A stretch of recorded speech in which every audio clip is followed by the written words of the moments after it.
Revista Fórum, Silvio Almeida, Lula, Aniele e a gota d'água para demissão e a história da crise por Mauro Lopes. Em velocidade alucinante, do fim da tarde de quinta ao início da madrugada, deixa eu pegar aqui só uma coisa importante. Do fim da madrugada, do início da madrugada de sábado, o governo teve que lidar com as acusações de assédio contra Silvio Almeida, que se tornaram a maior crise desde o 8 de janeiro. As chamas ameaçaram consumir politicamente a administração de Lula. Os relatos sobre casos de assédio moral e sexual envolvendo o ministro Silvio Almeida circulavam há meses na cúpula do governo em Brasília, mas na falta de uma denúncia formal, a situação vinha sendo cozinhada em banho-maria. O fogo aumentou quando, na quarta-feira, o UOL publicou uma reportagem sob o título... Essa reportagem é muito ruim, aliás. Sob o título Ministério dos Direitos Humanos tem denúncias de assédio e demissões. Anotava-se no texto que 10 denúncias de assédio moral haviam sido registradas na ouvidoria do Ministério dos Direitos Humanos contra Silvio e a cúpula da pasta. 7 foram arquivadas, 3 ainda estão tramitando. A reportagem também registrava que 52 pessoas haviam deixado o Ministério desde o início do governo. Destas, 31 haviam pedido demissão. As chamas foram abafadas pela ação do então ministro. Uma nota oficial contundente publicada pela mesma reportagem afirmava que ela, a reportagem, era mentirosa ao tentar induzir que há um ambiente sistemático de assédio. Nos bastidores, a equipe do ministro informava que havia uma campanha contra Silvio Almeida, movida por pessoas demitidas supostamente por incompetência. Quando a crise parecia contornada, veio à luz, no final da tarde de quinta, dia 5, a bombástica reportagem do jornalista Guilherme Amado do Metrópolis. Ministro dos Direitos Humanos, Silvio Almeida é acusado de assediar mulheres, entre elas a ministra de Igualdade Racial, Aniele Franco. Um incêndio de grandes proporções tomou conta da esplanada dos ministérios e foi visto pelo Planalto como capaz de consumir politicamente o governo. Lula estava em São Paulo, participando da abertura da Bienal do Livro, e ordenou que Jorge Messias, da Advocacia Geral da União, e Vinícius Marques de Carvalho, da Controladoria Geral da União, recebessem Silvio Almeida no Planalto para ouvir as suas explicações. O que aconteceu na tarde da noite. Os dois surpreenderam-se com o estado alterado, colérico do então ministro quando entrou na sala. Almeida negou as acusações e mostrou seu celular, com conversas com a Aniele no WhatsApp, sugerindo que os dois tinham uma relação de intimidade. Ele mostrou um vídeo de um jantar entre eles no restaurante Oscar em Brasília. As mensagens e o vídeo seriam, na argumentação de Almeida, provas de que ele não assediava a ministra e que os relatos dela eram mentirosos. Para Messias e Carvalho, entretanto, não havia nada no conteúdo que indicasse permissão de Aniele para uma abordagem sexual de Almeida. Lula foi informado integralmente da reunião e determinou a mobilização total em torno da crise. Houve reuniões sucessivas em clima de grande tensão que entraram noite adentro. Às 23h48 foi divulgada uma nota oficial informando que o governo iria investigar o caso e que a Comissão de Ética da Presidência havia instalado uma investigação. Na sexta-feira pela manhã, enquanto Lula estava em Goiânia para uma inauguração e anúncio de investimentos, o Planalto foi tomado por uma atitude febril em torno da crise, com uma sucessão de reuniões de ministros e outras autoridades convocadas. Mas de Goiânia, numa entrevista à radiodifusora, Lula deu o tom, sinalizando o afastamento de Almeida. Não posso permitir que tenha assédio no governo, vamos ter que apurar corretamente, mas não é possível a continuidade no governo porque o governo não vai fazer jus ao seu discurso, a defesa das mulheres e dos direitos humanos com alguém que esteja sendo acusado de assédio. A gota d'água ou as gotas d'água.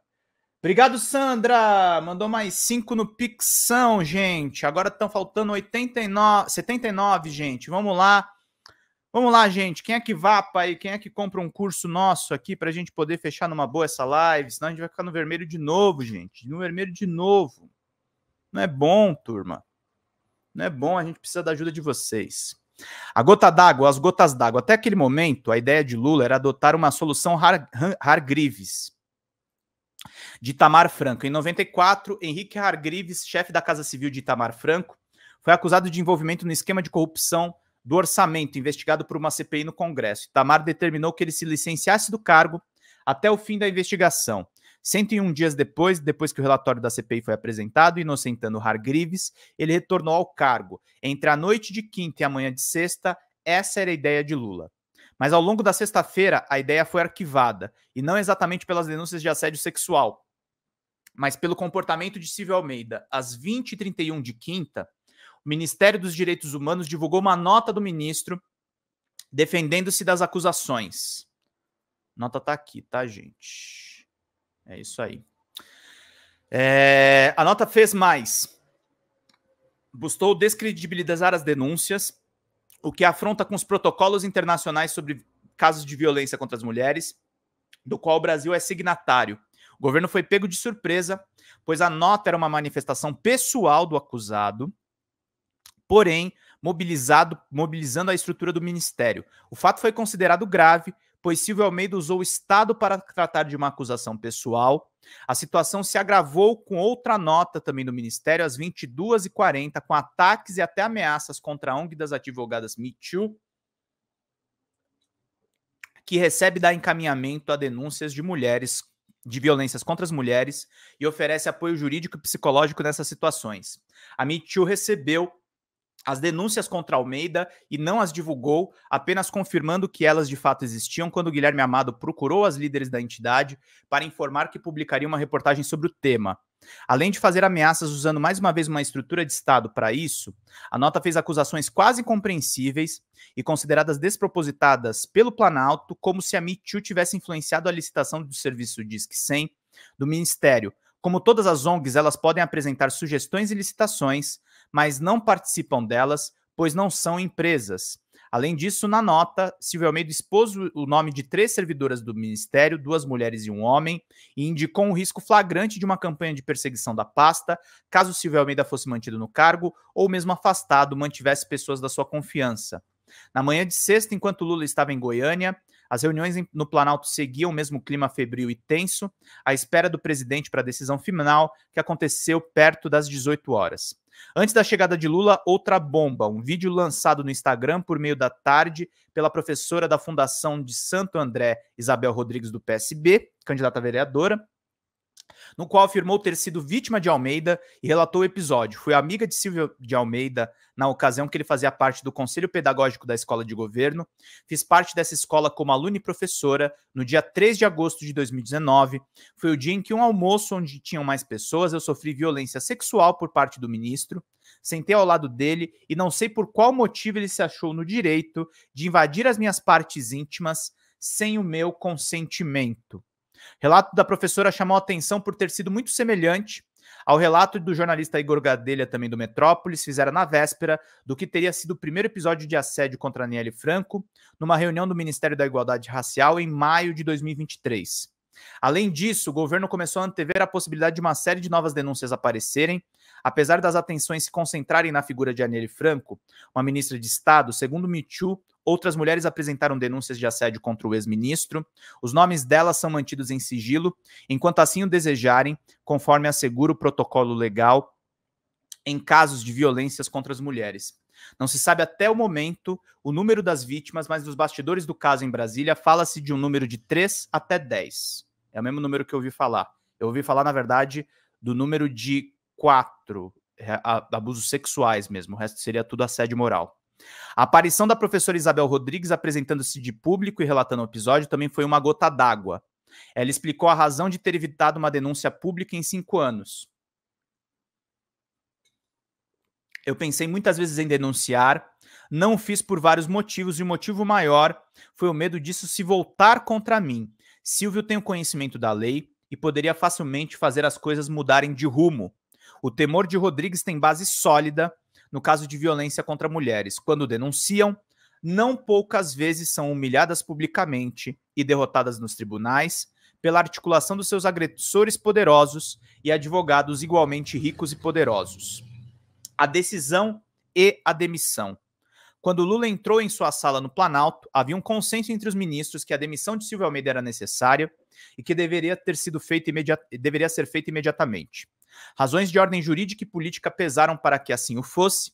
Messias e Carvalho explicaram ao presidente que com o uso da estrutura do ministério para se defender, e mais do que isso, atacar a ONG Me Too num tom intimidatório, o até então ministro havia cruzado as fronteiras administrativas e legais, e mais, que o presidente teria dado o direito de defesa ao então ministro, tendo ouvido na noite anterior. Caso fosse mantido no cargo ou apenas afastado temporariamente, Lula corria o risco de sofrer uma ação por prevaricação. O fato de a denúncia ser coletiva e o vídeo da professora Rodrigues reforçaram a necessidade da demissão, alegou um ministro para o Mauro Lopes.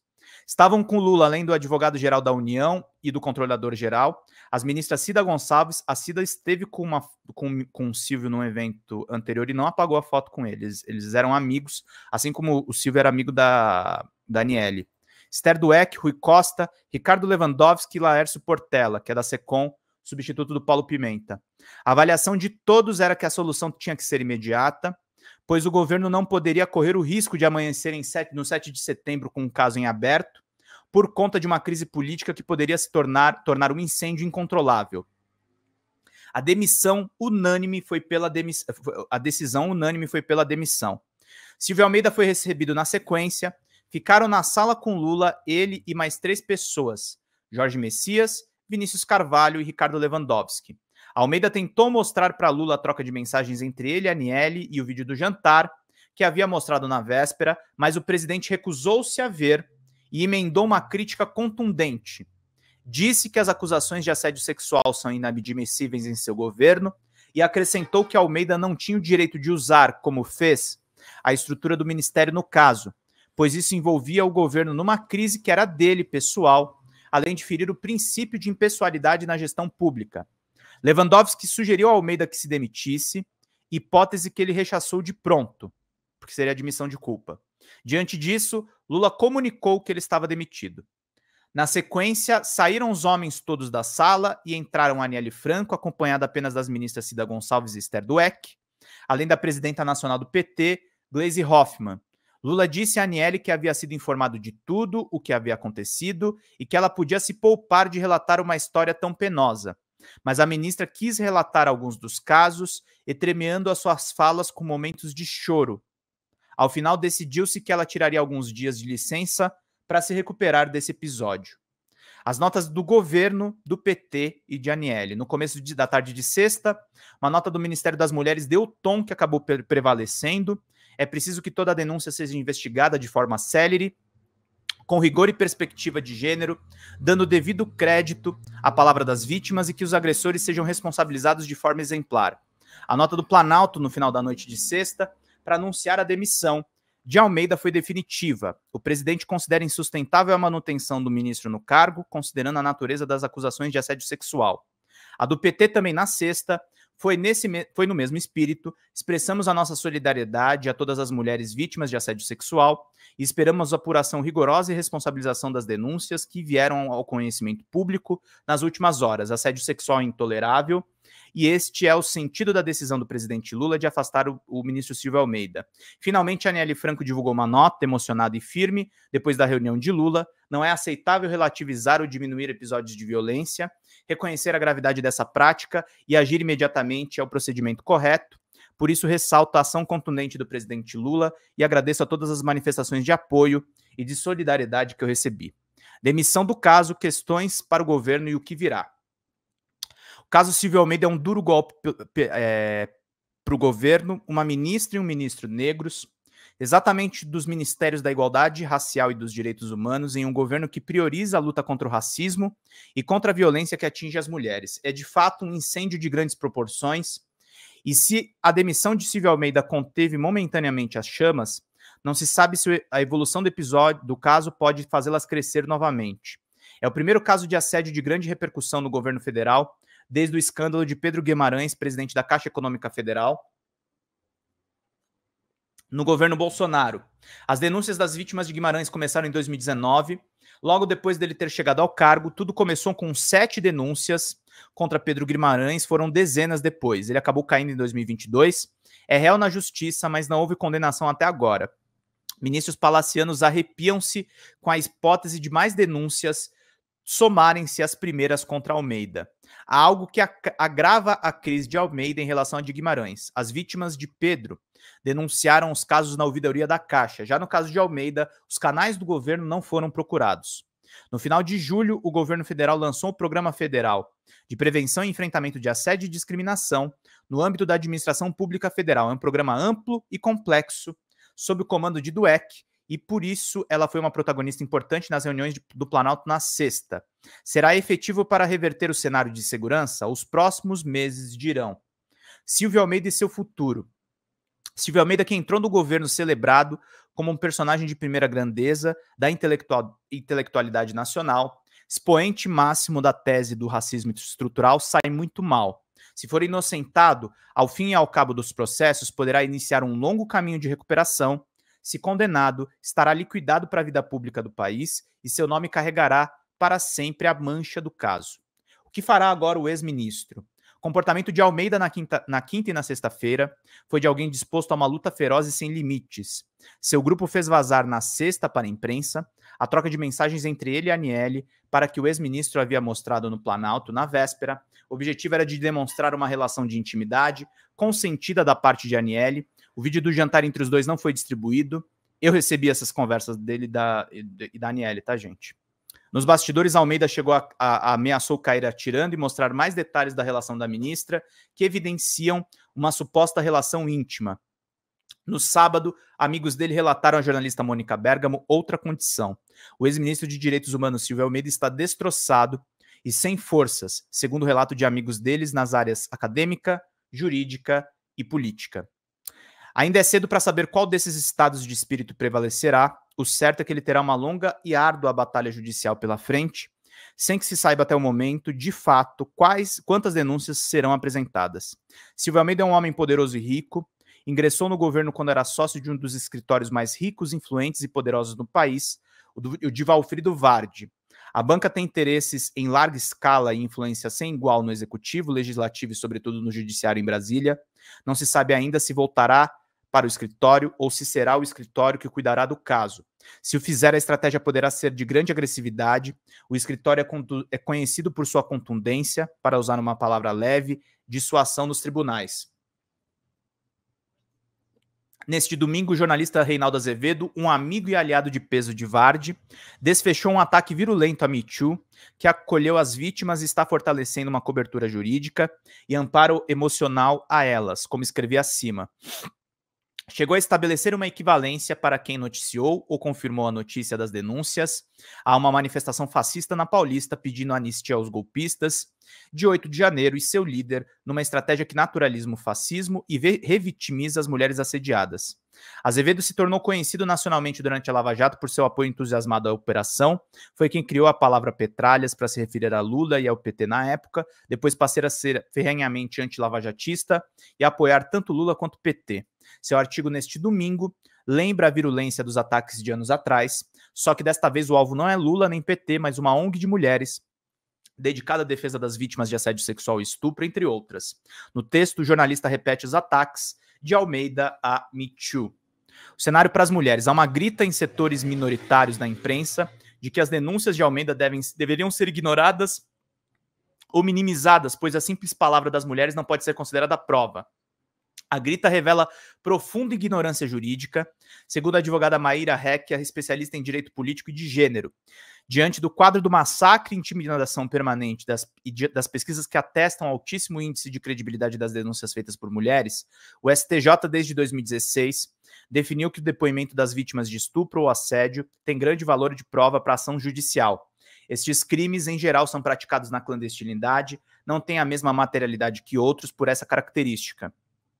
Nos casos de estupro, segundo a jurisprudência firmada no STJ, a palavra da vítima tem validade probante, em particular nessa forma clandestina de delito, por meio do qual não se verificam com facilidade testemunhas ou vestígios. Outra alegação corrente em grupos de homens é que as palavras das mulheres não pode ter tanto peso, pois haveriam muitas denúncias falsas. Em casos de violências de gênero, a advogada Hecker diz que a alegação é absurda, há uma farta literatura que repudia a afirmação genérica que mulheres fazem muitas vezes falsas acusações de assédio ou estupro contra homens. Nem a literatura, nem a experiência da sociedade brasileira mostram isso. A experiência, a história da sociedade e a literatura indicam o oposto. Se há acusações falsas, elas são residuais.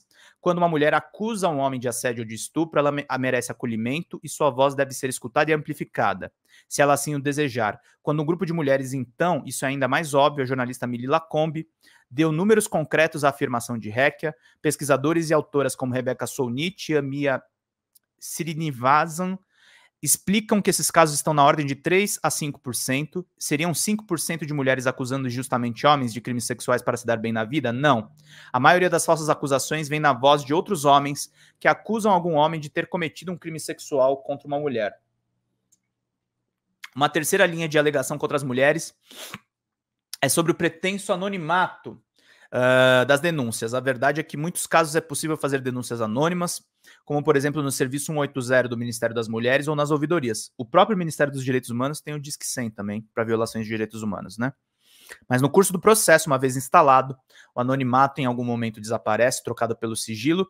Essa é uma característica do rito que comanda os casos de violência de gênero, garantir às mulheres do sigilo de suas identidades exatamente para protegê-las, da persistência das situações de violência e da recorrência das ameaças brutais quando seus nomes aparecem de público. Portanto, as denúncias ao Me Too não foram anônimas, entre aspas. A ONG sabe quem foram as mulheres que denunciaram Almeida e a lei garante que os nomes delas sejam mantidos em sigilo até que as vítimas decidam em contrário. O caso Silvia Almeida teve seus primeiros desfechos na sexta, mas está longe de ser encerrado. Haverá muito fogo à frente. Faria duas correções ao texto do Mauro, que ele não menciona a foto da Janja, que isso eu achei problemático da parte do governo Lula. E o Almeida está sendo defendido pela banca de advogados Turbay, mas ele tem um relacionamento mesmo com Valfrido Vardi. Então ele não está errado na crítica que ele faz ao Reinaldo. O texto do Reinaldo também é muito bom, a gente tem que ter preocupação com o Estado Democrático de Direito. Mas, gente, por mais que a ONG seja estranha, a Me Too tem apoio da Uber e da Febraban, mas aparentemente as denúncias dessas mulheres existem. Eu tô abalado com essa história, eu não vou me pronunciar, eu, Pedro, pessoalmente, porque eu gosto muito do trabalho do Silvio Almeida, gosto muito do Ministério dos Direitos Humanos, o que ele tinha feito, mas eu também não vou passar pano para nenhum tipo de abuso. Então eu trago para vocês aqui uma ampla cobertura do que está acontecendo. O Mauro foi muito feliz em, ao contrário do Reinaldo Azevedo, que às vezes vai para uma linha opinativa e às vezes um pouco mais colérica, que faz umas comparações meio indevidas, o Mauro foi muito preciso no desencadeamento dos fatos. Ele fez o melhor apanhado exatamente do que aconteceu nos bastidores, quais foram as conversas, e o Lula estava certo. Se a ONG tem uma suspeita de superfaturamento do Ministério dos Direitos Humanos, ela não pode ser usada como argumento de defesa pessoal do ministro. A pasta dos direitos humanos é maior do que o Silvio.